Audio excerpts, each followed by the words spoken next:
Hello and welcome to Bear Care Corner, your weekly behind the scenes look at animal care here at Happily Ever After Farm Sanctuary. Behind me are our bovine friends, Denver and Pouty Face. They're having their daily ration. Pouty has recently been put on a diet because our vet said he was a little overweight, so they are getting 3 meals daily, a very specific amount, so hopefully he can lose a bit of weight, because last time we did his hooves, he got a little bit stuck in our large cow chute where we put him in to do his hooves. So I'm going to show you those clips at the end because some folks were asking what that looks like, and it's really interesting. So at the end of the video, I'm going to show you Pouty, but Denver had a big weekend, so that is the focus of this video. I'm going to show you all of that first. He was sedated by our vet and had his hooves done, which was a whole production. The whole thing took about 4 hours. And required a lot of different steps. So I'm going to show you what that looked like. So about a week and a half ago, our vet was by to do Denver's hooves. Denver requires sedation for his hooves because he is too large to fit in our cow chute.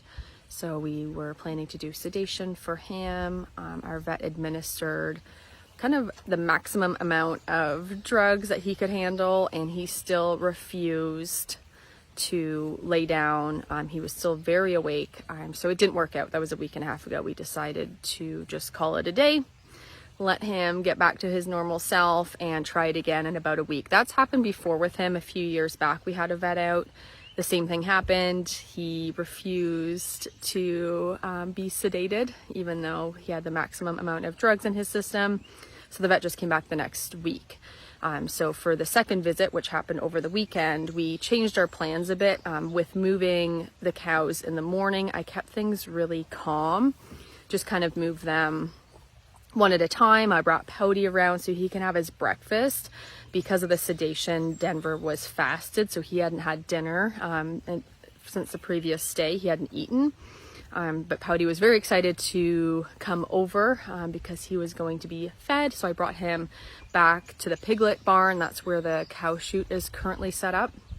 And he came around and ate, and that kind of gave Denver the idea to come around after him, which was really helpful. Moving large animals, it's always really helpful and really nice if they think it's their own idea to move. And we always try that first.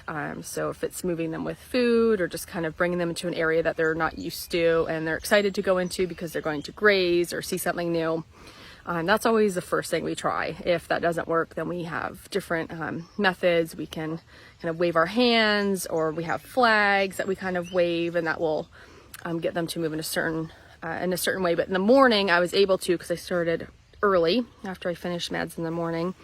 I started early by coming over and checking on them and just kind of moving them step by step, so in different areas. And then by the time the vet was here, Denver was in the barn ready, not too stressed out, because he decided to go in there on his own, and he was ready to go into the crowding tub. So that's where he got his injection. It's a nice confined space that you can make kind of smaller by moving one of the doors.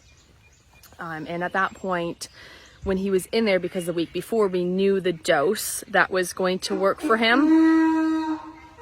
There's BJ. Very excited.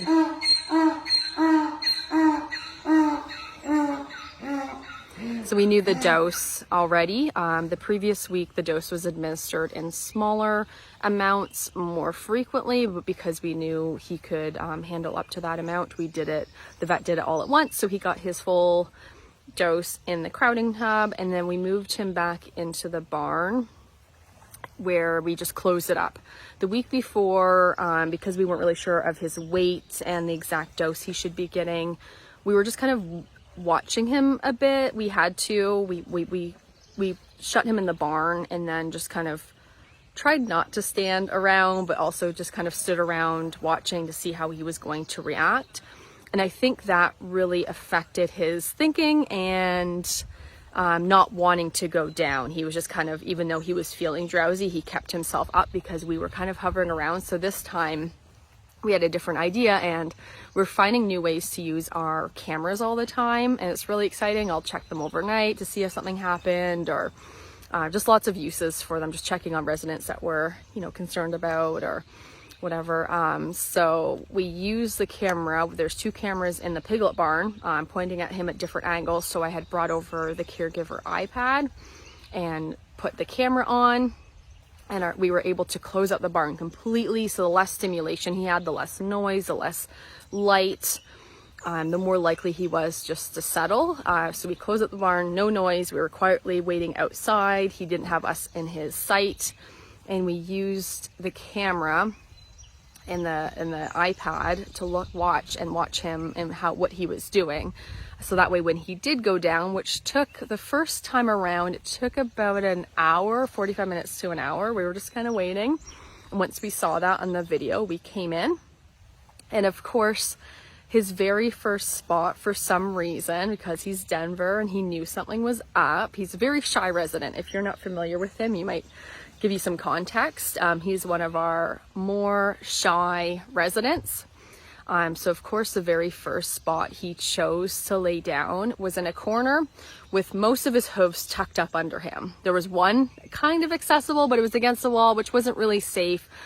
With his sedation, he wasn't fully out of it. He wasn't fully unconscious. He was able to move around a bit. He could kick if he wanted to, but this reaction time was much slower than normal. He was still swinging his horns at certain times. One of our volunteers, Angie, had the idea, very smart idea, to bring over one of the pig boars just as kind of a barrier, depending on where our vet was, especially when she was working on his front hooves, kind of as a barrier if Denver did swing, because he has big horns and they're both pointing in different directions.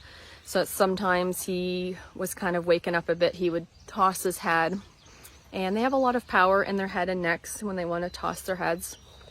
So she had the board there as protection, and we were able to start working on his hooves the second time he went down. So the first time he was in a corner, all of his hooves were under him. We didn't have access. And then we went to kind of try to move him a bit. And he got up right away. He sprung right up. Like, I was surprised how quickly he got up. So we had to wait again. For him to go down on his own, because you can't really just tell him to lay down. That was about another half hour, and the second time he went down was in a better spot, so that's when we really got in there and started working on his hooves, and that's when it really started going. And that kept happening. He would kind of get up, and we would wait for him to go back down, 20 minutes, half hour, 45 minutes, and we work on a hoof again, and then he kept kind of getting up and down, and that whole thing took from first injection to receiving the reversal drug to wake him back up was about 4 hours. At one point, about halfway through, our vet was starting to think about, she was wondering if muscle relaxant would be helpful, because he had really good control of his leg muscles still. He was going from, looking pretty sleepy to springing on his feet really quickly. So a muscle relaxant was introduced as well on top of that. So that's part of his sedation regimen now. Not that we're going to be sedating him that often, but we know that now, which is really helpful, and that did help a bit. So after all of that, up and down, she was able to do all of his hooves. They look amazing. The last time he had his hooves done was actually a few years back. He's been wearing them really nicely. Pouty, not so much. He needs his hooves done more frequently, but Denver, just from walking and his weight, he's been wearing them down pretty nicely. So they didn't need a ton of work, but it was nice to get in there to see them up close, because we can't just normally in a regular day just go up and check his hooves. So we were able to have a really good look. He was a little bit sore on his back left a few weeks ago, and then once she got in there, it looked like a spot where there was maybe an abscess at one point that had burst, and it was fine. But just interesting to see all of that and get up close and have a good look at him. So that was his weekend. And then for recovery, he was given a reversal drug and was pretty drowsy, probably for about 24 hours. Even though he was up on his feet and eating, he was swaying a bit. He looked pretty tired even the next morning. So we had our caregivers kind of constantly check on him, make sure he was eating. That was a big thing, especially since he was fasted. It was really important as a ruminant to get food back in him, to make sure he was drinking, and he headed back over here for his recovery. So right now, Pouty and Denver are in this kind of round pen area. There is pasture behind me, but they don't have free access right now because Denver could lose a little bit of weight himself, but Pouty is currently on a diet because the last time we went to do his hooves, he got a bit stuck in the chute, and that's never happened before. The last time we did him in there about 5 months ago for his hooves, it was a little bit tight, but it wasn't too bad, and he got out okay. And then this most recent time, a few weeks back, he was a little bit stuck, and it was a little bit concerning, and our vet looked at him and did say he was quite overweight. So they're on a very specific diet right now, recommended by our vet, is a certain amount every day. They get 3 meals, 3 very small meals per day. So they're in a kind of contained area. They're going to be seeing us a lot. They're used to being up in our far pasture, just kind of doing their own cow stuff. So they're going to be getting used to seeing us quite frequently for their feedings. So hopefully that goes well. And we'll be able to tell. We can't weigh these guys. We have a large animal scale.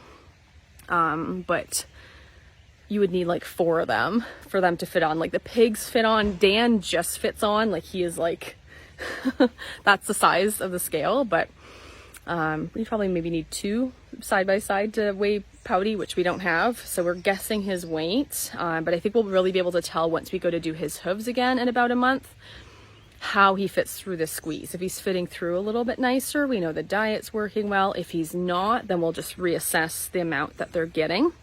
So they are in here for at least a few months. It's going to take a while. Anybody on a diet, anybody on a plan, whether we want them to gain weight or lose weight, we never want them to do either very quickly. Same with humans. So they're going to be in here for quite a while. They're neighbors with the equine, who are just behind, and the piglets, who are here. So everybody kind of got moved around. And that is the cow chute. So after about a month, we'll get him back through there and see how he fits. That's how we'll be able to determine his weight loss journey and do his hooves again. So next, I'm going to show you just a few clips. Somebody was asking, I said that we did his hooves, but I didn't show any photos or videos. So I'm going to show you a little bit of how we did his hooves in the chute. So to do Pouty's hooves, we get him in our cow chute, and he walks through to the end. There's a head gate that kind of just holds him in there. Like I mentioned, the fit was a little bit tight, so he needed some help. But once he was in the end there, we were able to open up. There's some side doors and have access to his feet, and Kevin and his team kind of came up with a pulley system, because you need to, when the feet are on the ground, you can't do much. So we had the pulley system bring his feet up, and that way we had access all the way around to see if there's any issues and start to take some length off. We got a decent amount done on his back feet, which were quite overgrown, but they still need some work. All of his hooves are still quite long right now, so we're going to get him back in there as soon as we can within the next month and get a little bit more off, because there's only a certain amount of time that we can have him in there with his feet kind of tied up like that. We can't keep him in there for too long. So we have a hoof boss. We have different attachments for it. We can use it for goats and sheep with this kind of fine grain. And we have attachments for the pigs to do pig hooves, and it's really an amazing tool. I really like using it because it's really quick, and some of the pigs are even used to the noise now. It's kind of like an angle grinder, but with a belly rub. A lot of them just kind of lay there. And then we have an attachment for the cows, which is pretty intense. We only use it for the cows. So that's what we use on Denver's hoof trim, and we used on Pouty as well. Denver, our vet brought some nippers that she was using, and then used the hoof boss to kind of round out everything. So that is our update on our bovine friends, their hoof trims and their diet plan and their current living situation. So I hope everybody enjoyed this video. If you have any questions, let me know in the comments and I will answer them at some point. Thank you so much for tuning in, and I will see everybody next time.